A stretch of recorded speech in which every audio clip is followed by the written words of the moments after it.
oil prices surged this week, as much as 35% as a result of what's going on in the Middle East. All this as crude oil soars past $90 a barrel. Gas prices also spiking. Millions of Americans are feeling the pain at the pump when they head to the gas station. And that's where we find Alicia Nieves this morning. She's live in Bloomfield, New Jersey. Alicia, good morning. Gas prices have gone up almost 27 cents in just a week. Explain this to me.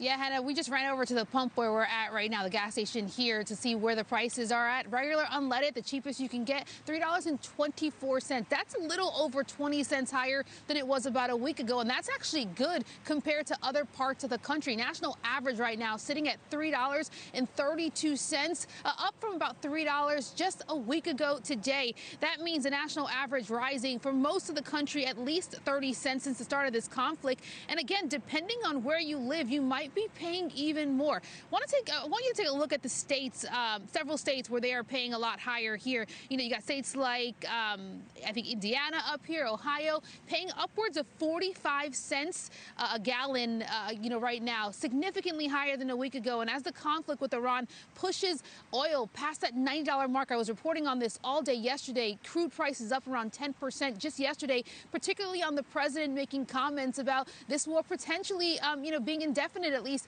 until Iran has its unconditional surrender, and that fueling those crude oil prices that haven't even impacted the gas price today. So that will happen in the days to come, Hena.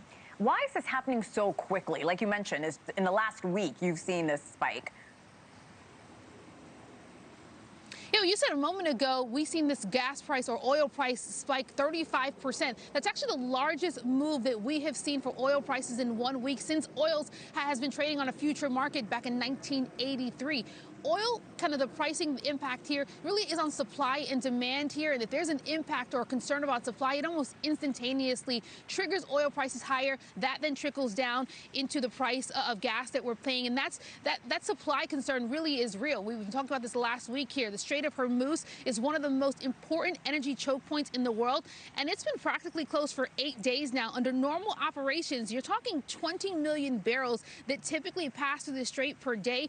Tanker traffic, though, is down some 91% from pre-war levels, and tanker you know, traffic at the strait right now is virtually a standstill. Again, with the president's comments yesterday saying that this war potentially, there's no timeline for where it could end. There's a lot of concern about, you know, how long this strait actually will be closed. And there's been economists warning that if it's closed for a duration of time, you're talking about a potential, you know, global recession here on top of the continued impact to oil prices that then, you know, trickles down to the consumer, Hena. And if we're already seeing a 91% drop at the Strait, that is definitely not a good sign, not a good indicator. Alicia Nieves at a gas station in New Jersey telling us about oil prices and, of course, pain at the pump. Thank you again.